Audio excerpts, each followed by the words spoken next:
This is my Doors album ranking video, and just a reminder, next week I'm going to be starting on my Who album review, so I'm going to be going through all the Who studio albums and a few live albums and then ranking them at the end, just like I always do. So that starts next week. Today I'm going to be ranking 9 Doors studio albums, I think it's 9 at least, the debut album Through American Prayer. So doing this list was pretty difficult for the 6 Jim albums, and I'll talk a little bit more about those when I get to them. It was pretty easy for the other ones. I have ranked these guys before, but I think I took that video down, and this one's going to be nothing like that. So they're all like in completely different places now, except for last, which is ninth and last. I have American Prayer. So yeah, this one, I don't know, kind of almost not even an album. It's just kind of Jim's poetry with them playing behind it. Really, Ghost Song's the only thing on here that I like that much. I mean, the live Roadhouse Blues is good, but like I'm pretty sure that's in other places, like that same version. I think I have another copy of on like something else. So yeah, just not a lot of like Doors music here. Just kind of Jim's poetry and them backing him, and a lot of the stuff that they choose to do is like even on other albums and stuff, so it's not even a lot of new stuff. So yeah, this album easily the most like disappointing thing they did. Next, and I didn't feel like getting out my vinyl with Other Voices, so I just got the twofer of these ones, but I put Other Voices next in 8th. And I put this below Full Circle, and I know last time I had it reversed, and kind of what I was thinking with this time is really just I think I like the production on this album a little bit less. I think their vocals sound a little bit worse on this album. Like I think they kind of become more confident singers on the next album. I think that Other Voices kind of has like, it doesn't have any songs on it that are as bad as Full Circle. As bad as like the worst songs on Full Circle, I mean. And it has Ships with Sails, which is a highlight for me, even amongst like the Jim Doors songs. It would probably be up there. So yeah, I don't know. Other Voices kind of comes in at 8th for me, mainly because of the production, and I think it's a little bit less of an interesting album than Full Circle. So yeah, Full Circle is next in 7th, and I pretty much already talked about it. I guess I like the production on it a little bit more than Other Voices. I think their singing's a little bit better. It's got 2 songs that are pretty bad on it. The Peking King and the New York Queen is just kind of weird, but I don't like hate it or anything. And the Mosquito is dumb, but I love the instrumental section of it where they're just kind of jamming. So I don't know, that one I just kind of, these 2 albums really like I think they're pretty underrated. They're not really that bad at all, but I don't know, they're just kind of like, depending on my mood, they could go either place, but they're definitely not as good as the 6 Jim albums.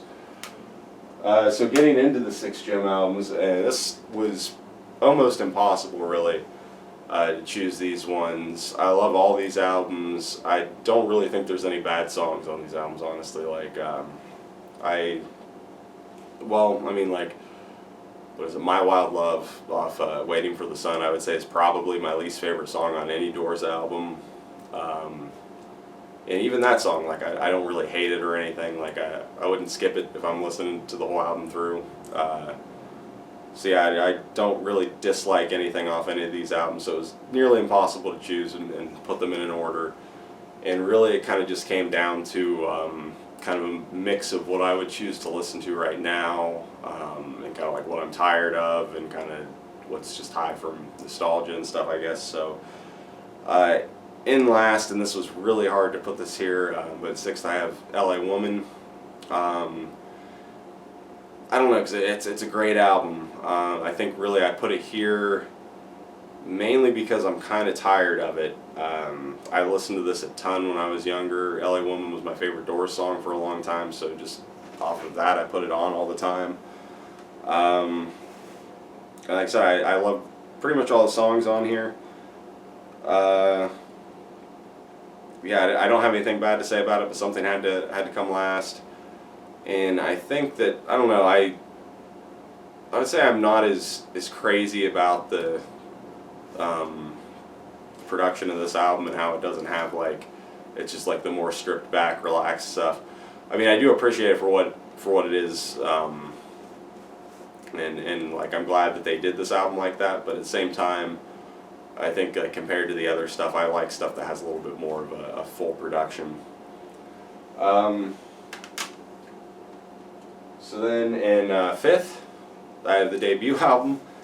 And this one, I know a lot of people would put this first. I think a lot of people would probably even put LA Woman first. I know these are amongst their most popular albums, and I think maybe that's why they're where they are for me. Because this is another one where I've heard all the songs on it so much. I was almost tired of some of these songs before I even got this album because they were on the greatest hits. But I mean, every song on it I love, and I can't really say anything bad about it. I think it's one of the best debuts of any band, really. But it really just kind of comes down to, like, I've heard all the songs on this a ton, and right now when I go for a Doors album, I usually reach for something else. So in fourth, I have Waiting for the Sun, and this one I know came in sixth last time. For a long time, this was my least favorite of the original six. It was the last one I got. I think that has something to do with it, and that probably also has something to do with why it's kind of risen a few spaces this time. Really, it's probably the least listened to of the original six that I have. And so I've been a lot more into it lately because I have never listened to it as much as the other ones. Like I said, it does have a song on it that I think is probably their worst song, My Wild Love. But at the same time, I don't even really hate that. It's just not that great. A little goofy, but it has some okay things in it, I guess.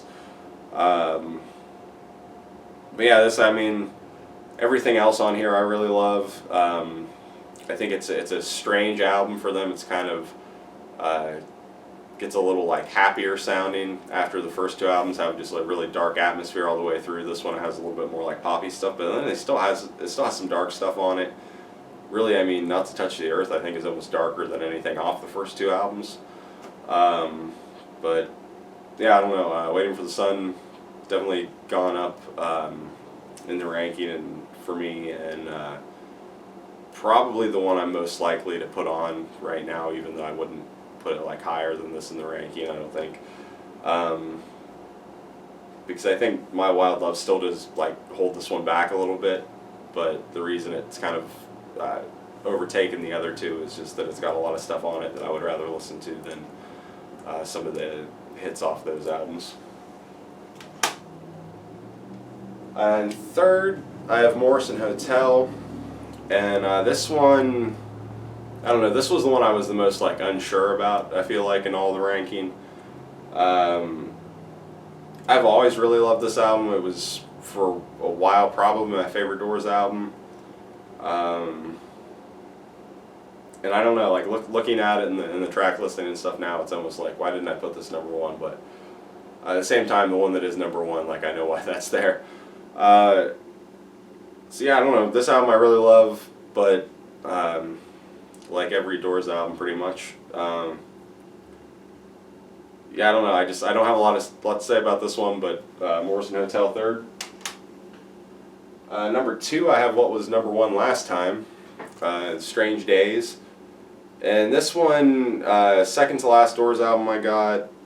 That might be why it's still so high up there, because I don't know, I've had it forever, so I don't think that has anything to do with it because I've listened to it a ton. But I don't know, some of these songs, I think it has less songs that were on the greatest hits, so that it's not like, not everything on here is so ingrained into my mind like it is on the first album. And this one kind of continues the dark atmosphere throughout that the first album has, which I really love. It does have Horse Latitudes on it, which isn't really a song, it's one of Jim's poetry things, but I like Horse Latitudes, so I don't count that against it. But just a really cool album with a really great kind of dark atmosphere all throughout. And number one, and everybody's gonna freak out about this probably, but I was Soft Parade, and yeah, there's a lot that goes into why this is my number one. The fact that it was the first Doors album I got is probably a big one, so there is, a lot of nostalgia there. But I just really love this album. Like, I've never had a problem with it. When I got it, I had the greatest hits, and then I got this, and really, I didn't like warm to every song on it immediately. What is it that's my least favorite? Do It. Do It's pretty easily my least favorite on here. But I don't really have a problem with it, like, as far as, like, I'm not going to skip it if it's on. It's just a little repetitive. So it's never been my favorite on here, but pretty much every other song on here I instantly took to. I really like the orchestration and the production of it. I think it's just really cool that they did that.